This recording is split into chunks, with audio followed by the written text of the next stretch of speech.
ఓం శ్రీ మాతృపితృ గురు దైవాయ నమ. శ్రీ పూర్ణానంద ఛానల్ సమర్పించు ఒక ఓ స్నేహితులారా, నేననేక దేశములు తిరిగి తిని ఒక మహాత్ముడు కనబడెను. కొన్ని దినములు వారి సాంగత్యము చేసి తిని వారడిగిన ప్రశ్నకు ఒకదానికైనా సమాధానము చెప్పలేకపోతిని కనుక మిమ్ములను వారి దగ్గరకు తీసుకొని వెళ్ళదమని వచ్చినాను.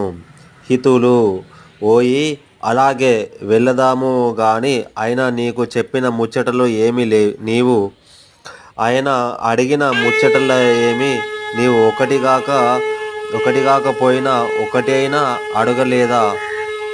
అయినా ఒకటైనా సమాధానం చెప్పలేదా? ఆ సంగతులు చెప్పమని అడిగిరి. స్నేహితుడు, నేను అడగకపోయినమేమి చెప్పెదను వినుడి.